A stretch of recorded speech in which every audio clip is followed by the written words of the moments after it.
اعوذ باللہ من الشیطان الرجیم بسم اللہ الرحمن الرحیم الحمد للہ رب العالمین والصلاة والسلام علی سید الاولین والآخرین حبیبنا وحبیب الہ العالمین امام المرسلین وخاتم النبیین ابی القاسم المصطفى محمد وعلى أهل بيته الطيبين الطاهرين الهداة المهديين المعصومين المظلومين أما بعد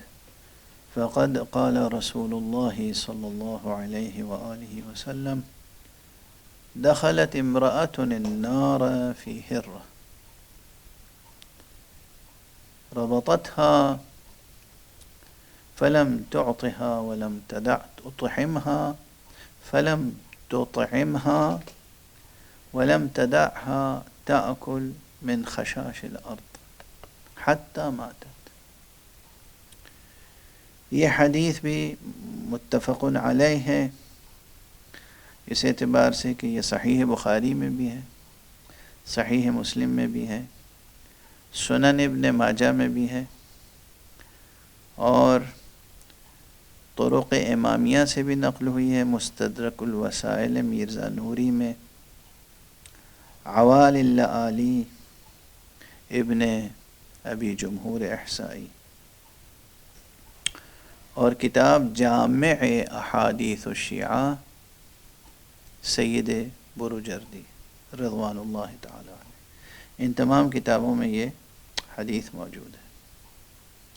حدیث گزشتہ حدیث سے مضمون کے لحاظ سے متصل بھی ہے، جو کل عرض کی تھی ظلم کے خلاف، اتق دعوت المظلوم، کہ مظلوم کی دعا خدا ضرور سنتا ہے. یہ اس بات پر روشنی ڈال رہی ہے حدیث آج جو میں نے تلاوت کی حدیث، کہ انسانوں کا انسانوں پر ظلم ہی شدید نہیں ہے نگاہ قدرت میں، حیوانوں پر بھی ظلم نہ کیا جائے، بلکہ درختوں پر بھی ظلم نہ کیا جائے. کسی شے پر ظلم کرنا مشیت کو، قدرت کو، رحمت الہیہ کو ایک ذرا سا گوارا نہیں ہے. یہ ایک قصہ ہے، پورا قصہ ذکر کرنے کی ضرورت نہیں ہے. ایک خاتون تھی جنہوں نے ایک بلی پال رکھی تھی، یا پکڑ لی اور پکڑ کے اسے باندھ دیا. نہ اس کو کھانا کھلایا خود کہ وہ بلی کو کچھ کھانے کے لیے دیتی، نہ اسے کھول دیا کہ وہ جا کے خود حشرات الارض یا جو بھی اسے اس کی غذا کی چیز ملتی کھا لیتی. اتنی دیر باندھے رکھا بلی کو کہ وہ مر گئی. تو حضور علیہ الصلاۃ والسلام نے فرمایا ہے، رسول اللہ صلی اللہ علیہ وآلہ وسلم نے فرمایا، دخلت امرأۃ النار فی ہرہ، ایک بلی کی وجہ سے ایک عورت جہنم میں داخل کر دی گئی. اللہ نے اس عورت کا ٹھکانہ جہنم قرار دیا. یعنی غور طلب ہے یہ مسئلہ. اب یہاں بلی ہو، بلی سے بڑا کوئی جانور ہو، یا بلی سے چھوٹا کوئی جانور ہو، یعنی یہ مثال میں بلی کا ذکر آ گیا چونکہ واقعہ وقوع پذیر ہوا تھا. جان بوجھ کر انسان اس طرح زمین پر چلے، جان بوجھ کر، کہ چونٹیاں اگر زمین پہ چل رہی ہیں تو اسے مل دسل کے مار ڈالے. اس کا یہ عمل کافی ہے اسے جہنم میں پہنچنے کے لیے۔ یہ چیز تربیت کا حصہ اگر شروع سے ہو گھروں میں، بچے ہیں نادان بچے، چھوٹے بچے، سال بھر کا بچہ، 1.5 سال 2 سال کا بچہ، وہ نہیں سمجھتا ان مسائل کو، یعنی اس کے پاس علم حصولی نہیں ہے، وہ تجزیہ نہیں کر سکتا، کھیل کھیل میں وہ چونٹیوں کو مار رہا ہو، مثلا مل دسل رہا ہو، اسی وقت سے ماں باپ کو کہنا چاہیے نہیں یہ ظلم ہے، ایسا نہ کرو، ایسا اگر اس وقت سے تربیت شروع ہو جائے تو یہ فطرت انسانی جو فطرت اولیہ ہے یہ بالیدہ رہے گی، اور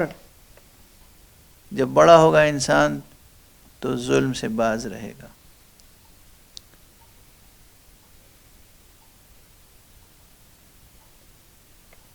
اس سلسلے میں مار ڈالنا تو ایک الگ بات ہے، یعنی حشرات الارض کو بے ضرورت ظاہر ہے کہ اگر کوئی ایسا حیوان ہے جو انسانی زندگی کے لیے تھریٹ ہے، خطرہ ہے، تو اس لحاظ سے اس کو مارا جا سکتا ہے، لیکن اس کے علاوہ جواز نہیں ہے۔ جان لینا اور مار ڈالنا تو الگ ہے۔ امیر المؤمنین امام المتقین علی ابن ابی طالب علیہ السلام کے فرامین میں سے ایک فرمان یہ ہے، مشہور فرمان ہے، کسی موقع پہ فرمایا یہ حکومت و خلافت، یہ جو لوگ حکومت حاصل کرنے کے لیے اور اقتدار تک پہنچنے کے لیے بڑی بڑی ظالمانہ ڈیل کر لیتے ہیں، حق پامال کرنے کے لیے اور جانیں لے لینے کے لیے۔ حضرت کا ارشاد کا مضمون یہ ہے کہ یہ حکومت حاصل کرنے کے لیے پوری زمین تا آسمان اگر کوئی حکومت مجھے دے رہا ہو، اقتدار دے رہا ہو، اور اس کے مقابلے میں وہ یہ چاہے کہ ایک حقیر چونٹی اپنے منہ میں اگر اپنی غذا لے کے جا رہی ہے، اس کے منہ سے میں وہ ایک پرکاہ، وہ ایک گھاس کی پتی ایک چونٹی کے منہ سے چھین لوں تو میں یہ کام بھی گوارا نہیں کروں گا۔ ذرا موازنہ ہے، زمین سے آسمان تک کی حکومت مل رہی ہو اور اس کے مقابلے میں طلب کیا کیا جا رہا ہو، ایک چونٹی کے منہ سے اس کی غذا چھین لی جائے۔ یہ بھی امیر المومنین علی ابن ابی طالب علیہ السلام اس ڈیل کے لیے بھی تیار نہیں ہو سکتے۔ ذرا غور فرمائیے گا، آج پوری دنیا میں اقتدار کے لیے، توسع کے لیے، اپنے سیاسی اثرات بڑھانے کے لیے کس کس طرح سے لوگ ڈیلیں کرتے ہیں۔ فلاں کی فلاں سے ڈیل ہو گئی، فلاں پارٹی کی فلاں پارٹی سے ڈیل ہو گئی، فلاں لیڈر کی فلاں لیڈر سے ڈیل ہو گئی، فلاں ملک کی فلاں ملک سے ڈیل ہو گئی، اور اس ڈیل میں کیا ہوا، فلاں کا حق ضائع ہو گیا، فلاں ملک برباد ہو گیا، وغیرہ وغیرہ۔ یہ ہیں علی امیر المومنین، جنہوں نے فرمایا ہے کہ میں قتیل عدالت ہوں، مجھے میری عدالت نے قتل کیا، میں قتیل عدالت کی راہ میں شہید ہوا۔ تو یہ ایک بلند ترین مثال یہ ہو سکتی ہے جو تاریخ میں ثبت ہے کہ آپ نے فرمایا کہ اگر کسی چونٹی کے منہ سے چھوٹا سا دانہ وہ کوئی چاہے کہ میں نکال لوں، یعنی اس کو اس کے حق سے محروم کر دوں، اور اس کے مقابلے میں مجھے زمین تا آسمان حکومت اور اقتدار مل رہا ہو، تو یہ چیز بھی مجھے منظور نہیں ہے۔ تو یہ دونوں باتیں اگر پیش نظر رکھی جائیں، نبی کریم صلی اللہ علیہ وآلہ وسلم کی یہ حدیث جس میں ایک بلی کی مثال ہے، اور وصی نبی وزیر نبی امیر المومنین علی ابن ابی طالب علیہ الصلوۃ والسلام کی مثال پیش نظر رکھی جائے کہ جس میں ایک چیونٹی کی مثال دی گئی ہے، پھر اندازہ کریں کہ اسلام کا نظام عدل کتنا عظیم الشان ہے، اور اسلام نے ظلم کے خلاف کیا نظریہ دیا ہے اور کیا نظام دیا ہے۔ اور اگر آج ہمیں اور تمام ملت اسلامیہ کو مشکلات درپیش ہیں تو وہ صرف اس لیے ہیں کہ بقول شاعر اہل بیت سید آل رضا مرحوم، جو مشہور مرثیہ گو تھے اور جدید مرثیے کے بانیوں میں سے تھے، انہوں نے جو اپنے ایک سلام میں کہا ہے کہ مشکلیں ہم نے بڑھا لیں کہ مسلمان نہ رہے، مشکلیں ہم نے بڑھا لیں کہ مسلمان نہ رہے، ورنہ اسلام بڑا عقدہ کشا آج بھی ہے۔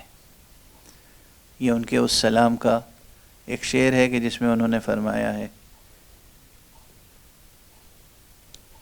کربلا والے نہیں، کرب و بلا آج بھی ہے،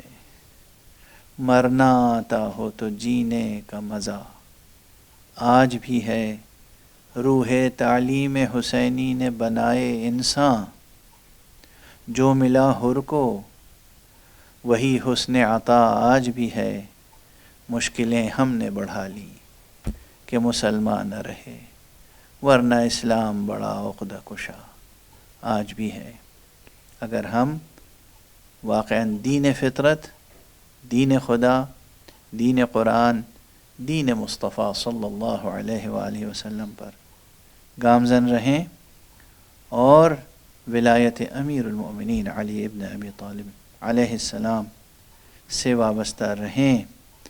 اور اس معیار حق و عدل کو سامنے رکھیں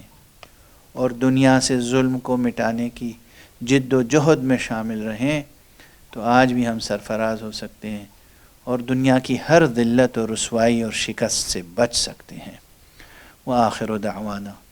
ان الحمد للہ رب العالمین، وصلی اللہ علی سیدنا محمد و اہل بیتہ الطیبین الطاہرین۔